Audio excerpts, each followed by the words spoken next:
Hello and good morning, and thank you for tuning in to the Vulnerability Diaries. My name is Marianne, and this is where I speak vulnerably about items and things that are affecting me and possibly could be affecting you too, but you just don't know where to tune that information into. I don't even know if that made sense right now, what I said. But, anyways, moving on. Lately, especially in the United States, there's a lot that's been happening, and I don't want to go into it, but I do want to go into the fact that my nervous system has been struggling. And some people might say, like, well, just ignore it. I cannot ignore it when there are things that are going on that I don't agree with, right? Everybody has things that they don't agree with, and mine just happens to be in relation to what's going on. And I'm just going to say briefly what I'm talking about is the ICE situation and the Epstein files. Mm. And honestly, what it does is it makes me feel this rage inside, this helplessness that people get away with doing things that are not right because I do not see any kind of um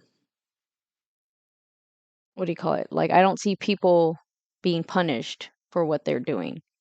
And I see people being inhumanely treated. And I'm just supposed to sit here and watch it, right? Um, it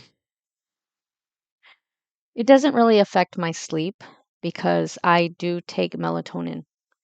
I have to take melatonin in order to go to sleep. I've been that way for a long time. I have gone through trauma and I would be hyper vigilant and stay up all night. The melatonin works. It really helps. Um, I try not to watch the news so much as, it does get overwhelming.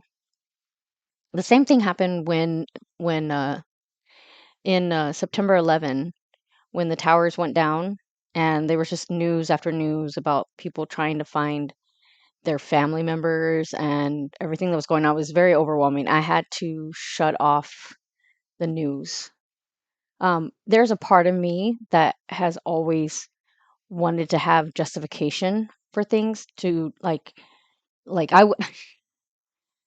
if there was like I know that if I lived in Minnesota, because right now I live in Texas, but if I lived in Minnesota, I would be in those marches. If I would be part of those, like the No Kings marches and the also the Ice Out marches. Unfortunately, I do not do that stuff, so I stay home. Um, and I have found other ways to do my part to ease my own nervous system by calling to my senator, by telling people this is what's happening. I don't like to get emotional when I make those kind of posts. I like to just give the facts. Um, anyways, I didn't really want this to turn into a political podcast because that's not who I am. But with everything that's going on in the world, and also there's like wars going on in other countries that I don't think it's fair as well. I just wanted to come in on here and say that you're not alone if your nervous system is also messed up because of what's going on. And this is just the tip of the iceberg. There are so many other things. I mean, I know that I could also speak on like how I feel about women's rights being taken away, but that's for another podcast. If you've tuned in and you stayed this far, thank you so much. I appreciate you. I hope that you have a wonderful day, and I will talk to you soon. Bye.